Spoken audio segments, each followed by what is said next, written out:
Nous, c'est Hervé, Marion et Eva, une famille en quête d'aventure et de découverte. Nous avons décidé de tout quitter pour partir à la découverte du monde à bord de notre camion d'expédition 4x4. Nous avons mis toute notre énergie et notre passion dans la fabrication d'un prototype de toit relevable duplex qui nous offre une expérience unique sur les routes du monde. Après 2 ans de travail acharné, nous sommes enfin prêts à partager avec vous nos aventures à travers des paysages à couper le souffle et des rencontres inoubliables. Abonnez-vous dès maintenant pour ne rien manquer de notre périple et être inspiré à réaliser vos propres rêves d'aventure.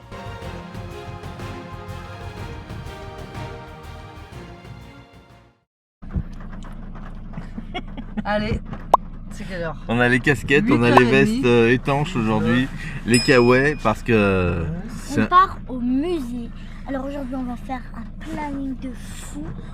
Et c'est pour ça qu'aujourd'hui il n'y a pas d'école ce matin parce que ça va être instructif ce qu'on va faire, donc ça revient à peu près au même.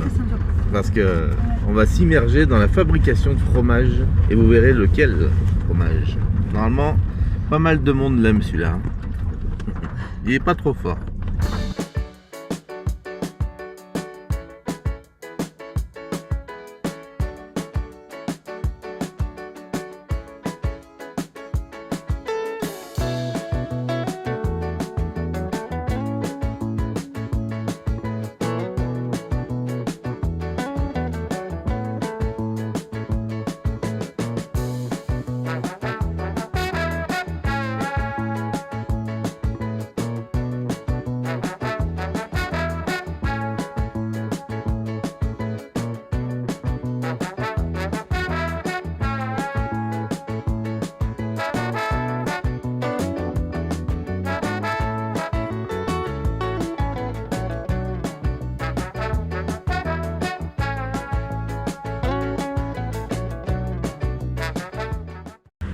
Nous voilà arrivés à Ambert, avec un grand parc autour.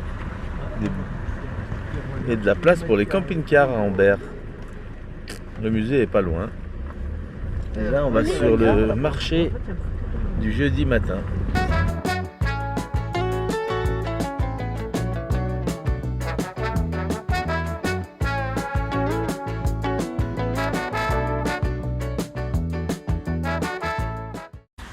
Aujourd'hui on est bien équipé avec le petit kawaii, petite capuche, papa a aussi un kawaii, On verra. maman aussi, tout le monde a un kawaii, sauf que moi il est hyper grand. Toi, il est vraiment grand, hein. C'est qu'on n'avait pas prévu les tenues là. Hein. Donc on a pris les tenues des grands-parents là. Hein? Ouais. Allez, c'est parti. Alors ça y est, on vient d'arriver à Ambert, on s'est garé, on va faire un petit tour du marché. Mais le marché ici, il y a une petite particularité, c'est que ça se passe sous les halles de la mairie.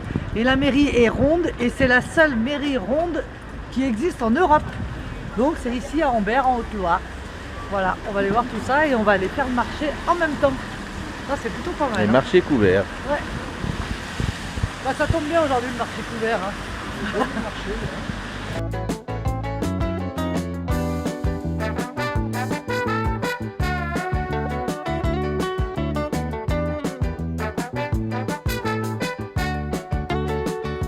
On a voulu réserver pour manger et c'était déjà tout plein. Et après, Et ouais, regardez les menus. 17 €. Entrée et plat. Avec le dessert compris. Les œufs-morettes, j'ai entendu parler d'œufs-morettes. Vous savez que Marion adore les œufs-morettes. plat du jour. Ouais, des bonnes choses. Mais bon, il faut bien réserver à l'avance. Ah, Et c'est souvent comme ça qu'on voit que c'est des bons restaurants. Ouais, c'est vrai. Et voilà la mairie, regarde.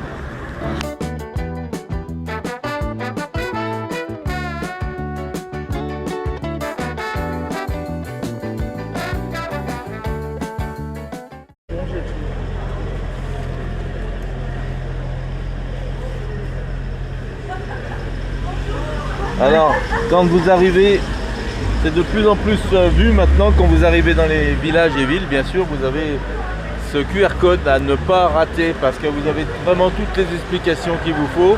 On va vous le prendre en photo ce QR code et vous pourrez scanner votre écran de la télévision. C'est nouveau sur notre chaîne. On va faire comme ça maintenant. Ça permet vraiment de vous immerger si vraiment vous le souhaitez. Allez scanner ce petit QR code qui apparaît maintenant. Il y aura toutes les infos.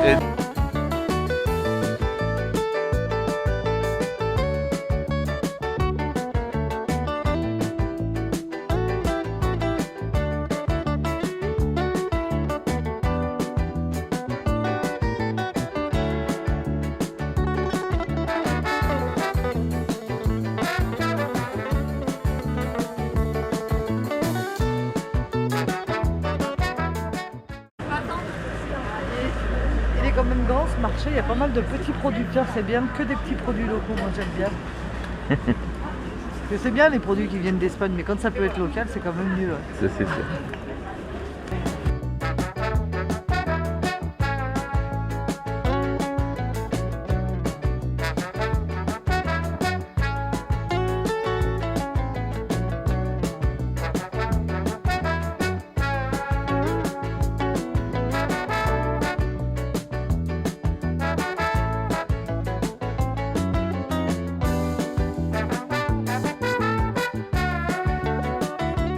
Et Marion qui scanne un QR code, vous voyez.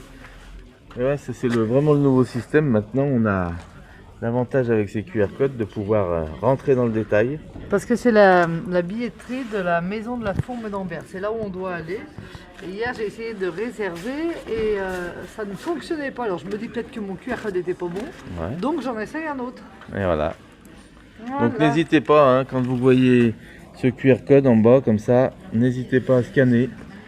Ça vous engage en rien à rentrer sur le... Je parle pour tous ceux qui n'ont pas trop l'habitude de le faire, hein. C'est sûr que sur notre chaîne, il y a plein de gens qui savent faire et que, voilà, qui disent on sait faire, il n'y a pas de problème. Mais il y en a plein qui ne savent pas faire. Et encore hier, j'étais à côté de personnes âgées qui me disaient mais ça sert à quoi ce QR code et comment on fait? Alors comment on fait, hein, pour tous ceux qui ne le savent pas, vous présentez votre téléphone en mode photo devant ce QR code et le QR code vous permettra, vous verrez que le téléphone en lui-même reconnaît tout de suite le QR code, vous n'avez pas besoin d'appuyer sur photo, le QR code reconnaît, le téléphone reconnaît le QR code et vous verrez que ça s'affichera de couleur jaune et c'est à ce moment-là que vous cliquez dessus et vous allez rentrer sur ce que vous désirez voir en explication. Et ouais, on est dans le centre-ville d'Ambert, hein, c'est très joli, avec ses petites ruelles, ses maisons à colombage, c'est très très joli ici. Celle-ci, si elle pouvait parler, je pense qu'elle nous en dirait. Hein. On va voir s'il y a une petite pancarte dessus pour son année. Non, on n'en sait pas plus.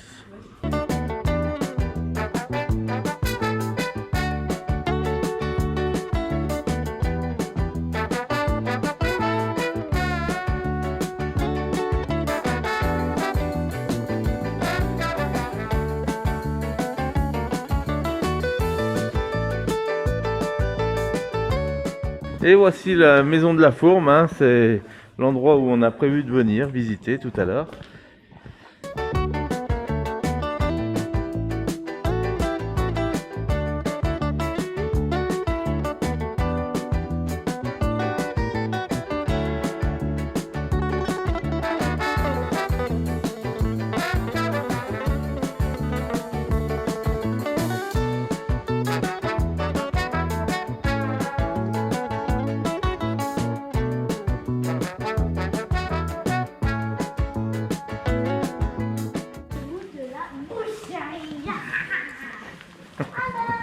Et va elle cherche un boucher, elle a envie de manger un bout de saucisson. Ah, celle-là. Je peux manger? Je vais manger des petits saucissons avec du fromage.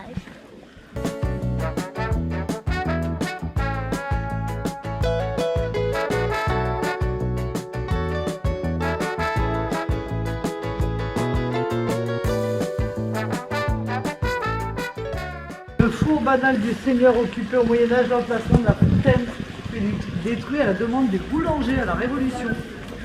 À l'angle de la rue de la République et de la rue du Château, admirez une maison du XVe siècle classée monument historique. le 24 mars 1928. Donc là, il y avait un four avant. Et ça devait faire de la concurrence au boulanger. Ouais, c'est fou, hein.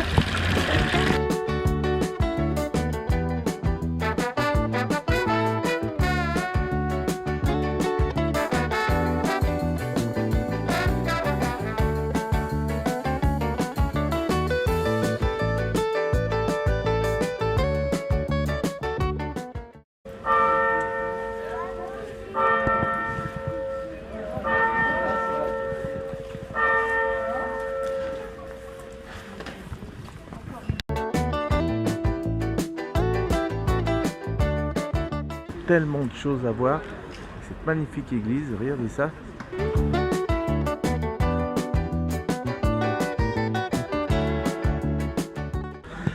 On a vraiment tellement de choses à se plonger dans le passé de cette ville.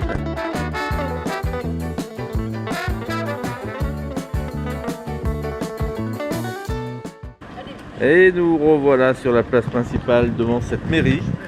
On a fait un super tour du village, là c'était très bien. Là on va chercher des petits saucissons avec des bons petits bouts de petits fromages, enfin de gros fromages. Allez, il y a du monde, hein. Il est très très vivant ce marché, c'est vraiment agréable, hein.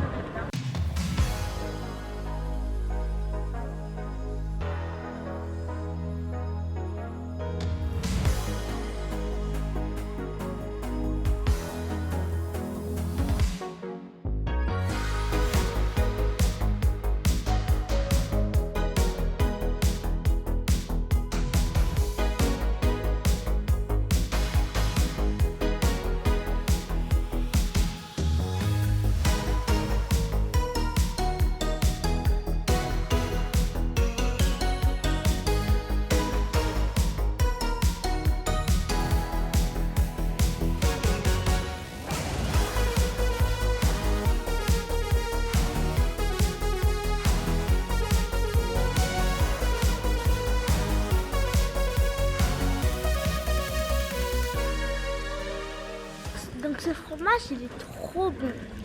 C'est une pyramide. Wow, ça Cendrée. s'appelle une pyramide cendrée. Par contre ça n'a pas beaucoup de goût, même la matière et tout c'est Non, bon. mais c'est du fromage frais. Ouais, c'est du fromage de frais chèvre. comme ça là. Et là il y a de la cendre. C'est quoi? Voilà, bon appétit. Oh, c'est pas mal une journée comme ça aussi. C'est une autre façon de faire l'école. Ça veut Mettre dire sur qu'on la vit la feta. culture, donc marché, musée, resto. Le resto c'est Et le puis on meilleur. rattrapera les devoirs demain. Et puis voilà. C'est bien aussi. Ah bah c'est bien aussi. En tout cas, ça. Bah, c'est sûr que c'est dommage d'être dans un village comme ça où automatiquement la forme d'Ambert, le fromage, on voit que ça, il y a beaucoup d'artisans fromagers. Regardez ça, n'importe quel camion, c'est des fromages, du fromage, du fromage. Ils expliquent leur fabrication, tout ça, tout ce qui va avec ça. Donc Eva écoute tout le monde et ça rentre puisque elle enregistre. Et là j'avais remarqué un joli petit boucher qui est là.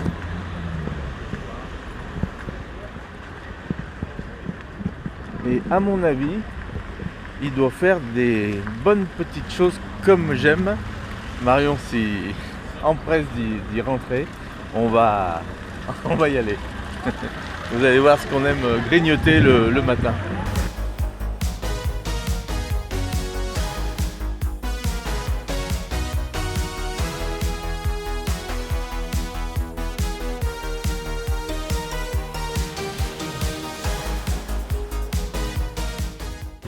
Jambon blanc. Et des côtes salées. Bon, bah, j'ai bien choisi. Le jambon est fait maison ici. Donc on va prendre du jambon blanc pour nous rappeler notre enfance. Et oui, parce que c'était la charcutière du village. Du village. On habitait Lyon. C'est un grand village. Bonne journée, à bientôt.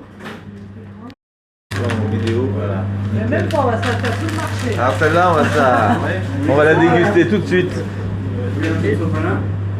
Ouais, s'il vous plaît. Si vous en avez un rouge, dites pas non. On va trouver ça. Merci. Et ça, c'est les oreilles cuites. Et on est bon là. Hein, Ouais. on est parfait.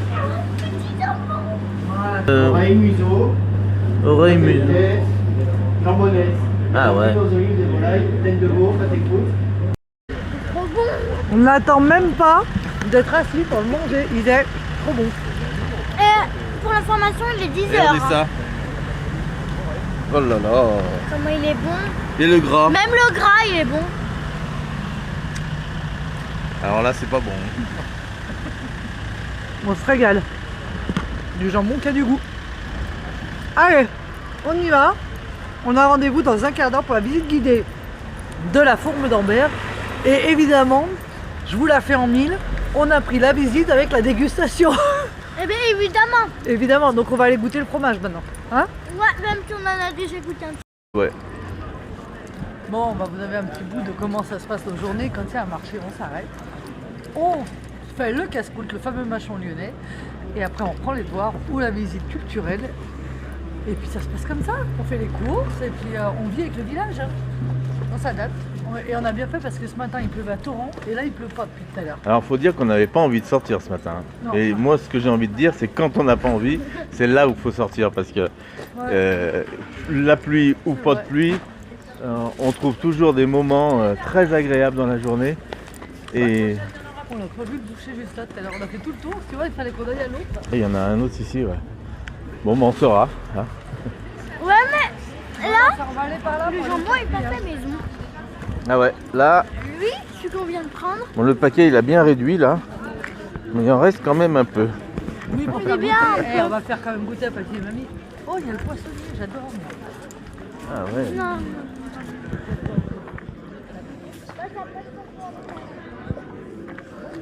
Malheureusement, il s'est mis dans le mauvais sens lui parce que aujourd'hui il n'y a personne de ce côté. Et on savait, on n'avait pas vu en passant de l'autre côté. Après, regarde, ils arrivent tous en bas, les gens. Je sais pas si c'est un mauvais. Ouais, t'inquiète pas. Allez, l'idée c'est d'aller te mettre dans un petit cani en attendant, Non, on n'a pas le temps. en attendant l'ouverture du musée. Mais bon, il est moins quart. Il est moins quart, donc pas beaucoup de temps.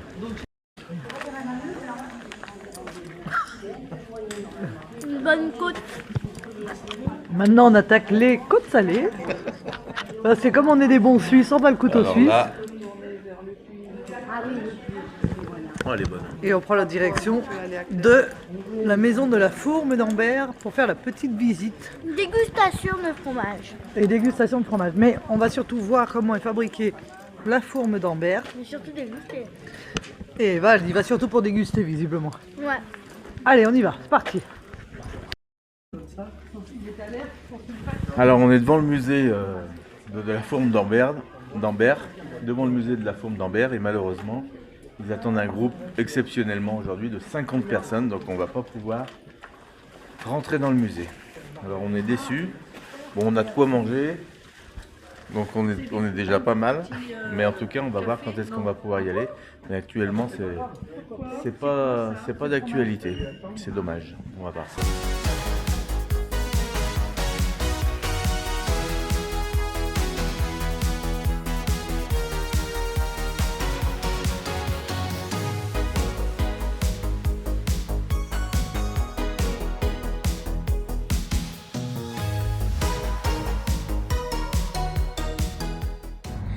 Ça y est, on est bientôt arrivé Où ça?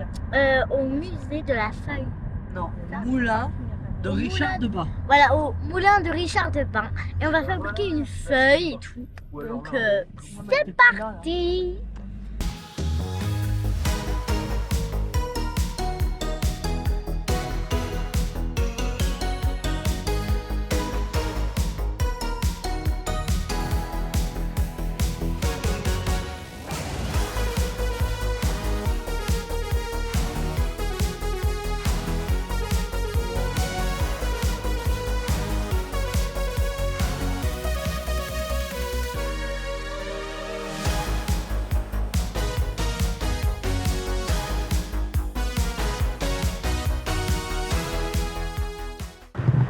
Et oui, tout est encore en activité ici au moulin de Richard Dubas. On vous emmène visiter.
Le papier est cité à Ambert depuis au moins la deuxième moitié du XIVe siècle. Très certainement qu'on savait faire du papier avant. On peut retrouver la date de 1326 comme date de fondation du moulin, mais cette date est très largement légendaire. La première trace écrite que nous avons de l'existence du moulin est en 1463 quand Antoine Richard en fait l'acquisition. C'est lui qui donne son nom au moulin. Et certainement que le moulin existait depuis quelque temps déjà à ce moment-là, mais on ne sait pas depuis combien.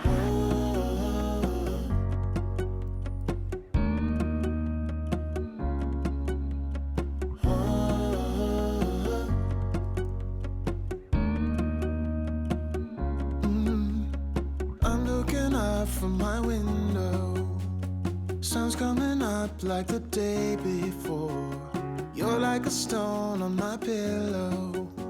I don't make a sound when I shut the door. C'est dans cette pièce que les papetiers se réchauffaient auprès du feu, faisaient cuire leurs aliments et surtout prenaient leur repas, car le repas de midi était très important pour eux, il marquait la fin de leur journée de travail. Avant de les envier, il faut savoir quand est-ce qu'ils commençaient. Ils commençaient à minuit. Savez-vous pourquoi? Alors, ils travaillaient la nuit pour principalement 3 raisons. La première raison, c'est que les papetiers étaient persuadés d'avoir un très grand secret de fabrication. Donc, ils préféraient travailler la nuit loin des regards indiscrets pour éviter que ce secret ne soit découvert. Les 2 autres raisons ont en lien le même élément, l'eau, car sans eau, on ne peut pas faire fonctionner le moulin. Sous l'Ancien Régime, plusieurs métiers avaient besoin d'eau pour fonctionner, et pour éviter que ces différents métiers ne se chamaillent pour savoir qui a le droit d'aller récupérer de l'eau et quand et quelle quantité, l'État royal avait décidé que chaque profession aurait un créneau horaire à respecter. Les papetiers étant essentiels à la marche de l'État, puisque pas de papier, pas d'administration, ils commençaient les premiers et se taillaient la part du lion. Travailler la nuit avait aussi un autre avantage, c'est que les bêtes d'élevage, elles dorment. Elles ne sont donc pas là pour venir remuer les sédiments dans les cours d'eau. On a l'eau la plus pure possible pour faire la meilleure pâte à papier. Je vais maintenant vous demander de faire preuve d'un peu d'imagination, car nous avions ici un objet qui est actuellement en restauration, c'est pour ça qu'on ne peut pas le voir. Cet objet, c'était un petit coffre en pierre, avec sur le couvercle un renard sculpté dessus. On appelait cet objet un grugeoir, et ça permettait de conserver le sel.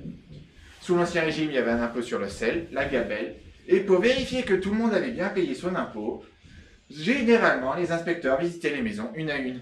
Quand l'inspecteur arrivait, on se dépêchait de prendre le tabouret ici, que l'on posait sur le grugeoir, et on demandait à la grand-mère de s'asseoir sur le tabouret, et avec sa robe de camoufler l'objet. L'inspecteur des impôts, il est galant, il ne va pas demander à la grand-mère de pousser ses fesses, elle reste donc bien sagement sur le tabouret pendant toute l'inspection. L'inspection se termine, l'inspecteur n'a pas trouvé le sel, on venait donc de le gruger, d'où le terme de grugeoir. Nous sommes ici en Auvergne, et les Auvergnats sont réputés pour être très économes. On ne va pas dire radins ou avares, cela est très blessant. You don't have to wake up yet. We can spend all day in bed.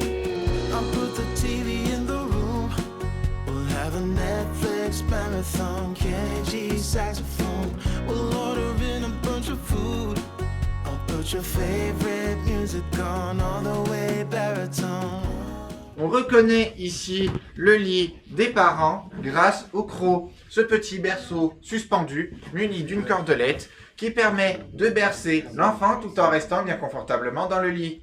Dans l'autre lit, c'est le reste de la famille, les autres enfants du couple et parfois les grands-parents quand ceux-ci étaient encore vivants. On pouvait mettre au grand maximum 7 personnes dans ce lit. Ils dormaient tête bêche, ça permettait d'économiser de l'espace, mais aussi de la chaleur, car les forêts sous l'Ancien Régime étaient rares, donc le bois de chauffage coûtait très cher. Vous pouvez voir que les lits sont plus petits que les nôtres. Ils dormaient assis, effectivement, mais pourquoi? On était superstitieux, dormir allongé, en effet, c'était imiter le mort, et en imitant le mort, on prenait le risque que celle-ci vienne nous chercher plus vite que prévu. Comme on n'est pas suicidaire, on va éviter de tenter le diable. L'autre explication est d'ordre médical. La matière première pour faire du papier, c'est du tissu recyclé. Ça transporte beaucoup de poussière et ces poussières se retrouvent après dans les poumons des papetiers. Comme on le verra quand on sera à l'étage en bas, le moulin est assez humide. Ça fait des infections pulmonaires, donc dormir assis permet de mieux respirer la nuit. Si je ne compte pas le berceau, combien y a-t-il de lits dans la pièce? 3, et il est où le 3e? Chez moi, en Haute-Loire, on appelle cela un lit-placard, mais ici, on appelle ça un lit clos. Dans ce lit, on pouvait mettre 4 personnes et on y mettait les apprentis. Les apprentis, c'est des enfants entre 7 et 14 ans qui apprenaient le métier de papetier.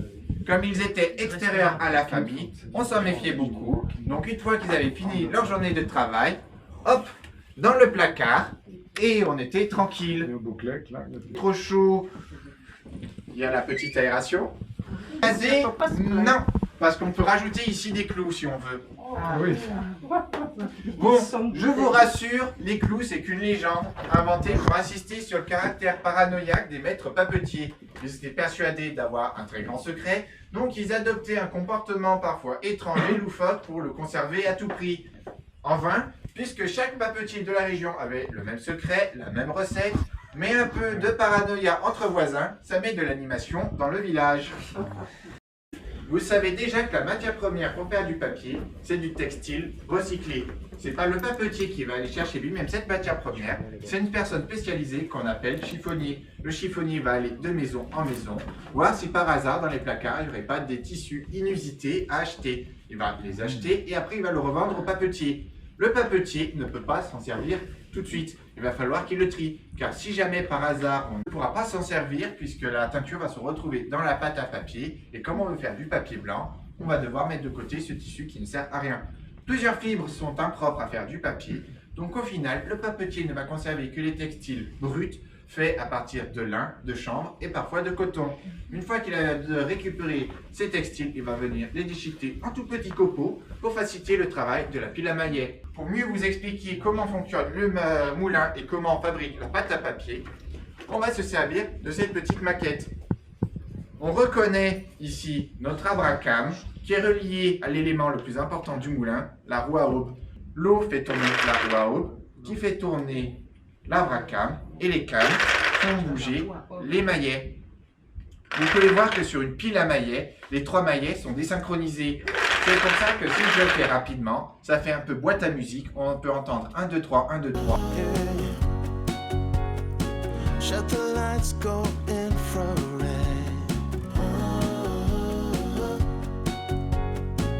We can spend all day in bed.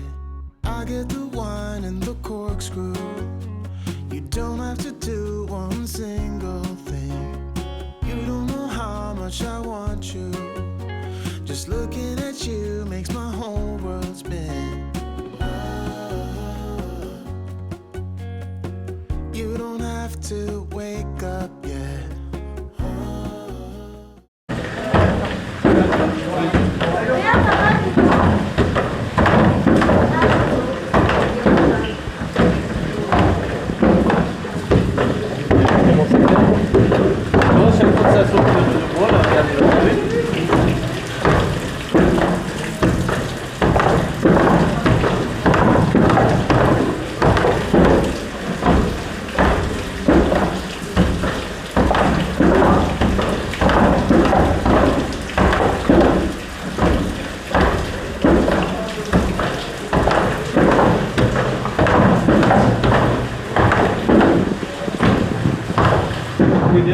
aussi après les plus grands sur la petite marche.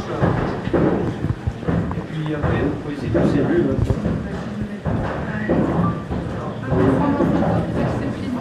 Bien sûr.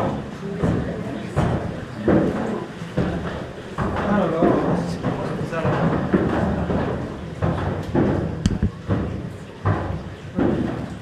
Donc une fois que nous avons notre pâte à papier, on va venir la mettre dans la cuve ici.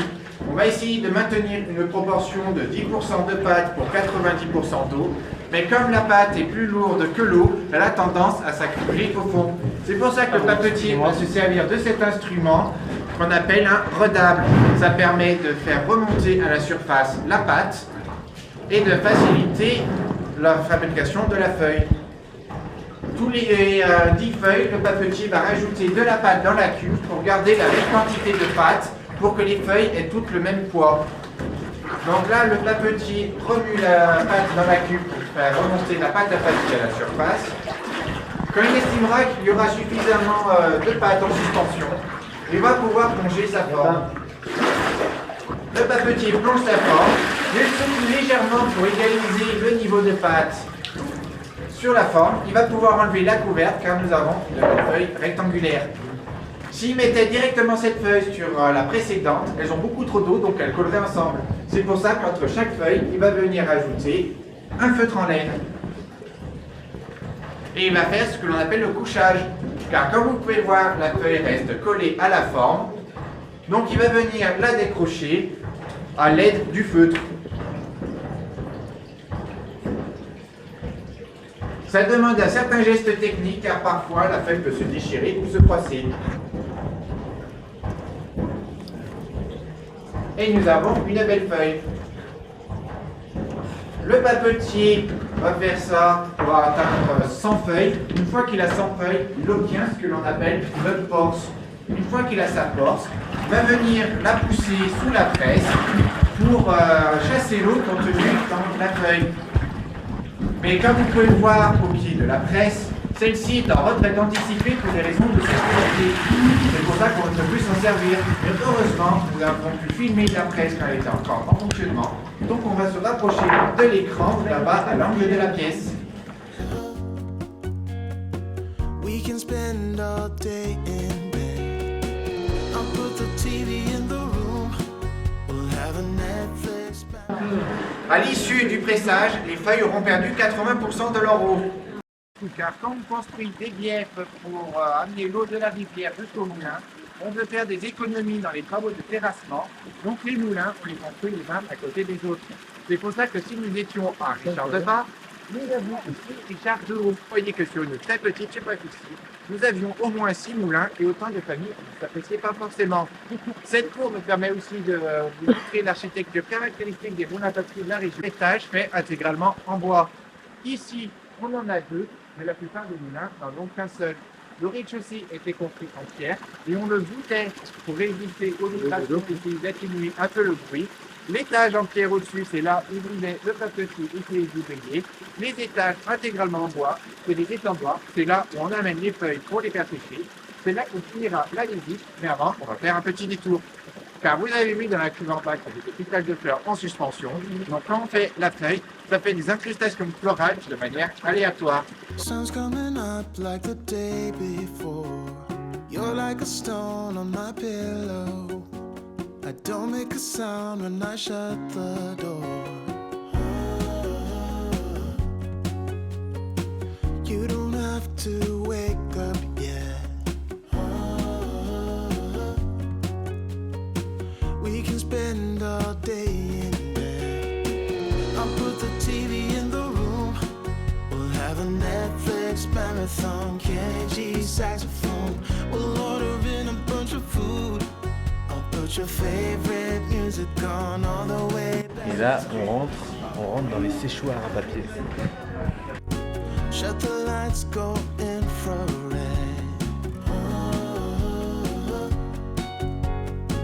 We can spend all day in bed. I get the wine and the corkscrew. You don't have to do one single thing. You don't know how much I want you.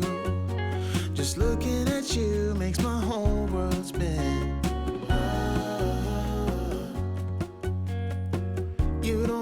to wake up yet. We can spend all day in bed. I'll put the TV in the room. We'll have a Netflix marathon. Kenny G saxophone. We'll order in a bunch of food. I'll put your favorite music on all the way baritone. Donc là, on vient de finir la visite et maintenant, ils nous ont proposé de faire un petit atelier. Donc on vous filmera si on peut comment je vais faire pour faire une feuille et mettre des décos et tout. Donc on va faire un petit atelier, ça va être très bien. Voilà, voilà, à toutes. Shut the lights, go infrared.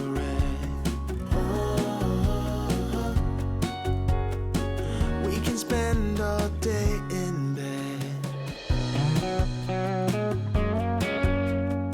Tu vas faire ce mouvement-là pour faire remonter à la surface la pâte.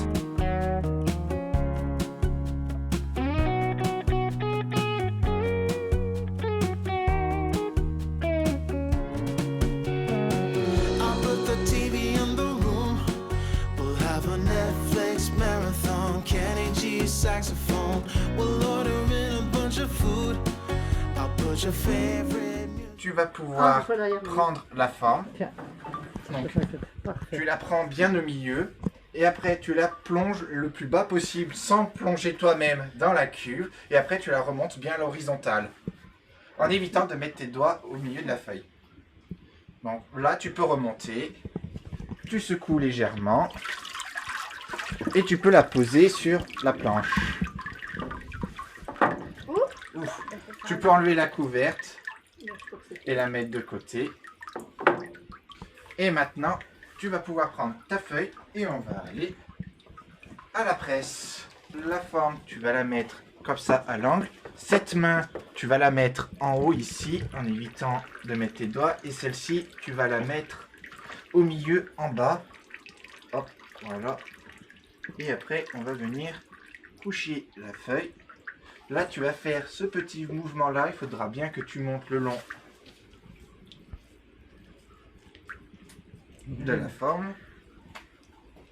Et après, une fois que tu as fini, tu vas pouvoir mettre tes mains comme ça et tu vas soulever légèrement, mais il faut le faire au milieu pour éviter de déchirer la feuille. Hop, tu soulèves, soulèves, soulèves. C'est bon, tu peux enlever la forme et la redéposer sur la planche. Waouh. Et après, tu peux aller chercher ton petit certificat. Donc, tu peux mettre ton certificat n'importe où sur la feuille, sauf à cet endroit-là. Hey darling, can I tell you what's been on my mind? Sick and tired of the 9 to 5 in the city life. Hey darling, we could get out of town, see the beautiful world around, wanna see it now. Regarde ça, comme le jus il sort là, tu vois? L'eau qui sort. Et si ça force trop, ne va pas plus loin pour il faut pas casser la planche. Je crois que tu as encore un peu de marge. Ah non. Ouais, elle est costaud, hein? Pack our bags and get in that car. Leave a little note and we'll drive real far. Let's get Et voilà, tu as ta feuille. Let's drive to the open air. Yeah, the countryside is so pretty, with the wind blowing in your hair. We can look back someday. Baby, don't you understand that we only get one life? I wanna Voilà. Bravo Eva! Merci. Hey darling, I love it when it's me and you on the road with a couple of tunes in a car for two. Hey darling, you know we're gonna have a really good time, driving in the middle of the night when the stars are bright. Pack our bags and get in Là, il y a un joli stock. Hein. Et Bon, ben les là. dessins sont jolis, dis donc là. Hein. Ouais. C'est pas les mêmes fleurs que ce qu'on a vu aussi. Bah si, c'est un peu tout. Inclusion florale ici, c'est directement dans la cuve en fait. Ah bon? Voilà. Oui. Ah bah alors, dis donc. Magnifique. Ça tombait bien, hein. Ouais. Merci. Bonne soirée, bonne journée. C'était très très intéressant. On vous conseille vraiment de venir ici parce que c'est très très instructif. Et Eva, c'était important de l'emmener là. Ça a remplacé vraiment un cours d'école. Là. Alors là, ces bonnes explications d'Erwan qui était notre guide aujourd'hui. Et s'il nous voit, on le remercie énormément pour toutes ces explications en détail. Merci, merci. Leave a little note and we'll drive real far. Let's get out, we can leave this city. Let's drive to the open air. Yeah, the countryside is so pretty, with the wind blowing in your hair. We can look back someday, baby, don't you understand that we only get one life? I wanna make it count, honey, come on now and take my hand.